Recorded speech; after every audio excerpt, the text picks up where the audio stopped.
Olá, eu quero, através desse vídeo, fazer uma análise, enfim, sobre uma das capelas que a gente teve, com a presença do pastor Ike Miller, sendo a segunda que ele falou sobre o Jesus desconfortável e as suas palavras sobre isso, enfim. Ele vai traçando essa temática dentro do Evangelho segundo João. Eu vou seguir esse mesmo caminho, começando por João 3, a conversa de Jesus com Nicodemos. É curioso que nos evangelhos sinóticos, Jesus ele não tem conversas particulares com ninguém, mas no evangelho de João isso acontece bastante. A gente começa no capítulo 3, Nicodemos então ele é identificado já no início como um governante entre os judeus, como alguém de muito respeito, ele é muito importante, o rabino renomado em Jerusalém, e ele se encontra com Jesus. O contexto ali do tempo é muito curioso porque ele se encontra com Jesus à noite. E esse à noite pode ser literal, mas também pode ser simbólico. Eu acredito que os dois acontecem ao mesmo tempo, porque no grego ali está no genitivo, a palavra niktos. Então dá a ideia de que nessa noite também há um certo conflito cósmico, espiritual, às vezes mais do que físico, que literal que está acontecendo ali. E isso fica claro com base na conversa que acontece em seguida. Então essa noite é muito importante, algo que fala também a respeito de tempo. Só que Nicodemos ele se refere a Jesus como um rabi. Ele está reconhecendo Jesus dessa maneira. E se ele reconhece Jesus como um rabi, ele reconhece que aquele homem, Jesus, está sendo usado por Deus para fazer esse trabalho que ele faz. É uma denotação de respeito, reconhecer Jesus como um rabi. Por mais que o contexto de Jesus ele não fosse tão bom com base no que estava acontecendo dentro do judaísmo da época. Jesus estava sendo mal visto, mas aquele rabino tão respeitado, respeita Jesus. Isso é importante de ser identificado. Então, Nicodemos se refere a ele dessa maneira, mas Jesus ele diz para Nicodemos que ele não está salvo. E aí que começa a ficar sério o negócio. Toda a discussão ela vai se dar por causa de uma palavra grega chamada anothen. E essa palavra ela pode significar de cima ou de novo. Quando Jesus diz, olha, você tem que nascer de novo, ou você tem que nascer de cima. Nicodemos, ele intencionalmente ele decide entender essa palavra como de novo, como uma forma talvez jocorosa de responder aquilo que Jesus disse, porque nesse momento Nicodemos ele se sente incomodado com aquela verdade que Jesus está falando sobre ele mesmo, sobre o próprio Nicodemos. Isso parece que ofende Nicodemos, ele não se sente tão bem com isso. Porque se Jesus estiver dizendo assim, olha, tu tem que nascer de novo, ele faz aquela pergunta irônica, como é que eu vou nascer de novo, Jesus? Como é que eu vou voltar para o ventre da minha mãe? Ele se ofende. Poxa, Jesus está duvidando da minha inteligência, eu sou rabino renomado em Israel, em Jerusalém. Mas se Jesus diz que tu precisa nascer de cima, ele também se ofende, porque, poxa, como assim eu tenho que nascer de cima? O Senhor está dizendo então que eu não tenho um contato tão bom com Deus, eu tô adorando Deus da maneira errada, sendo eu um rabino tão renomado, tão importante? Sendo um significado outro que Jesus queria apresentar, Nicodemos ainda assim se sente ofendido. Jesus não volta atrás, Jesus é duro. Nicodemos é sarcástico com Jesus e Jesus é sarcástico de volta. A gente vê essas palavras um pouco invasivas, talvez, mas com boa intenção. Jesus para com Nicodemos. A gente avança para o capítulo 4 do Evangelho segundo João. E Jesus agora ele se encontra com uma mulher samaritana. Nessa história tem um contexto de séculos de conflito político, social e religioso entre Samaria e Judéia e Galileia, principalmente com a Judéia. Essa história, então, ela é um lembrete, isso aqui é muito importante, de todas as outras histórias do passado, lá do Antigo Testamento, em que há dois elementos em comum, uma mulher e um poço, por exemplo, Rebeca e Zípora.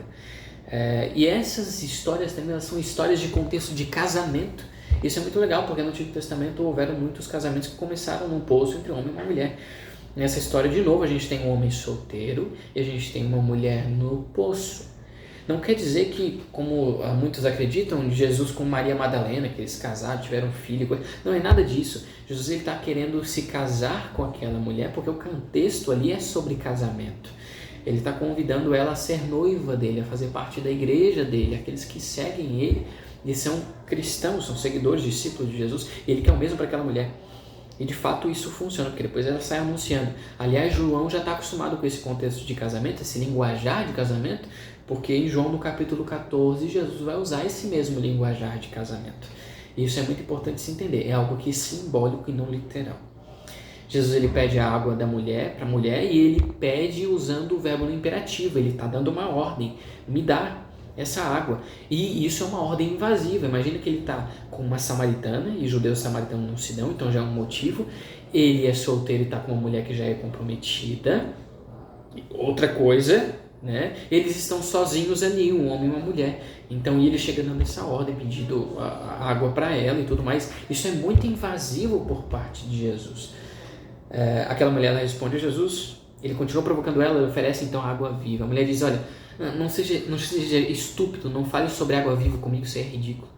Essa mulher aqui então, através das falas dela, faz um eco à conversa que Jesus teve com Nicodemos. Só que o que Jesus diz é muito absurdo e ela passa a acreditar naturalmente. Jesus ele bate onde dói, ele toca no assunto que dói, ele toca na ferida, ele fala sobre casamento. E ele não para, ele continua, ele insiste naquele negócio de casamento. Aí faz sentido a gente pensar naquele contexto do pouso e tudo mais. Só que, por tocar na ferida, a mulher arrasta Jesus para outra conversa. Ela foge do assunto, onde se deve adorar, quem está certo. Doeu tanto que ela começa a fugir do assunto. A gente avança, vai para o capítulo 18 e a gente tem aqui Jesus diante de Pilatos. Jesus está aqui para ser julgado diante de Pilatos. Essa história ela acontece muito cedo naquele dia e João ele faz questão de dizer que é muito cedo, porque isso é importante para a narrativa. Então ele tem que mencionar. Pilatos está cheio de problemas com os judeus, com Roma. Aí Pilatos pergunta assim, olha, tu és o rei dos judeus? Aquela pergunta ela demanda somente um sim ou não. Isso é claro. Mas Jesus ele faz perguntas de volta como um bom judeu, e sendo ele o Messias, ele faz perguntas de volta. Essas perguntas de volta causam muitas reflexões. Jesus agora então, ao invés de estar sendo julgado, inverte a situação e agora parece que é Jesus que está julgando Pilatos. Pilatos responde, olha, eu sou judeu por acaso? Eu não tenho nada a ver com isso. Eu não tenho nada a ver com essas coisas judaicas de vocês aí, com esses problemas. Só que Jesus ele faz as coisas piorarem ainda, porque ele diz que tem um reino. E que esse reino vai contra o reino da terra. Aí sim toca na ferida de Pilatos. Porque até então Jesus era problema dos judeus, mas agora ele fala de um reino, pronto. Agora ele passa a ser problema de Roma também. Isso toca em Pilatos. A argumentação continua. Jesus ele permanece sendo inapropriado com Pilatos. De repente a discussão vai para o que é a verdade. Parece que assim como aconteceu no capítulo 4, a conversa muda de rumo. Foge da discussão primária. No capítulo 21, Jesus ele está com Pedro. Eles estão na Galileia. Os discípulos estão entristecidos pelo abandono que deram a Jesus, vacilaram, e pela morte de Jesus. Só que os únicos que continuam firmes com Jesus são as mulheres. Isso é muito interessante no Evangelho de João. Em movimentos messiânicos, quando se mata o líder deles, o movimento também morre junto. Não existe uma sucessão, uma substituição, porque uma vez que é perdido o líder, tudo se perde. Logo, morreu o Cristo, morreu o cristianismo. Pedro havia negado a Jesus. Isso ficou claro 3 vezes. Jesus ele se encontra com esses discípulos no caminho para Emaús. Ele pergunta o que aconteceu, eles começam a falar sobre todo aquele cenário crítico, sobre tudo o que está acontecendo. Aí de repente eles percebem, a gente está falando com o próprio Cristo, ele de fato ressuscitou. Só que Jesus e Pedro eles vão tomar um café e fica um silêncio completo naquele momento. E esse é um cenário desconfortável, com a presença de Jesus e tendo os discípulos feito o que fizeram, Pedro feito o que fez. Muitas perguntas deviam estar passando na mente daquelas pessoas no momento. Mas finalmente Jesus ele fala e ele chama Pedro não mais de Pedro, de pedra, mas ele chama agora de Simão, pelo próprio nome, né? E ele pergunta, olha, você me ama? Você me ama mais do que todas essas pessoas? É uma pergunta tão inapropriada naquela cultura que Pedro ele não sabe nem o que responder, mas ele responde e ele se entristece quando ele é perguntado pela 3ª vez, porque ele lembra e ele entende o que Jesus queria dizer com isso, queria ensinar para ele. Nicodemos é sarcástico, a mulher fica na defensiva, Pilatos argumenta, mas Pedro ele fica destruído com esse aspecto invasivo de Cristo. Jesus ele diz, olha, quando tu fores velho, serás levado por outro, para onde não queres ir. Uma predição, é claro, da morte de Pedro no futuro. Pedro entende o que Jesus disse, o desconforto então se intensifica. Por fim, então ele diz para Nicodemos, olha, Deus amou tanto o mundo que deu o seu Filho, a gente conhece o texto, a revelação do plano de salvação para um homem que está lutando contra um rabino rebelde. Para uma mulher que está lutando contra muitas coisas, Jesus diz que é o Messias, a fonte de água viva. Eu sou aquele pelo qual tu estiveste esperando. Eu sou ele. Eu sou o teu verdadeiro noivo. Para Pilatos ele diz, olha, você está lutando contra correntes políticas, mas eu posso mostrar para você o reino dos céus, que é diferente de tudo isso que você acredita e luta. Um reino que não é deste mundo. Jesus ele não fala tanto com os religiosos, mas ele gasta muito tempo com o governante romano, isso é importante, e ele abre os céus para ele. Para Pedro, Jesus diz 3 vezes algo que mudaria a história do mundo. Apacente as minhas ovelhas. E sabe o que é mais curioso? É algo estranho de se dizer para um pescador. Agora você não vai ser mais um pescador, você agora vai ser um pastor. Essa metáfora, ela muda então do bom para o mau pastor. Agora o bom pastor ele diz para Pedro, ó, aqui estão as minhas ovelhas, cuide delas. Uma referência a Salmo 23. Jesus o convida para que ele volte a ser um discípulo seu. 3 negações que são apagadas por 3 comissões. Isso é lindo demais na narrativa. Um chamado para Pedro, para ele ser uma peça-chave no reino dos céus. Por fim, Nicodemos então desaparece por um tempo. Não dá para saber como aquela conversa ela termina exatamente. Não tem um fim exato. A mulher ela entendeu imediatamente o que Jesus queria dizer. Ela torna-se então a primeira testemunha para os gentios lá em Samaria. Pilatos vai para um lado, Jesus vai para o outro. Pedro não sabe o que fazer da conversa. Mas Atos ele conta a história de como a jovem igreja nasce, como esses homens acabaram se tornando apóstolos. Pedro ele toma uma atitude então de compreender esse chamado, ele passa a viver esse chamado até a morte.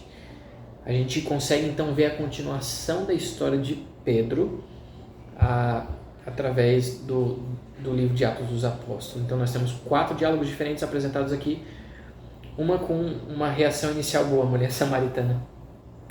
Jesus então ele desafia as pessoas lá nas profundezas do coração e ele provoca cada um deles, mas ele também abre elas para o reino dos céus.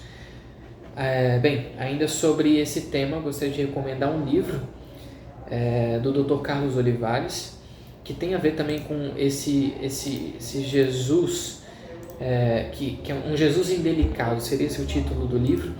Só que ao invés de fazer análise temática, análise desse tema no Evangelho segundo João, ele faz essa análise no Evangelho segundo Mateus. Acho que seria uma boa recomendação, um livro muito bom também, sobre esse mesmo tema abordado. As palavras indelicadas ou rudes de Jesus, a sua maneira invasiva de ser, que tanto levou as pessoas à reflexão e nos leva até hoje através dos escritos dos Evangelhos.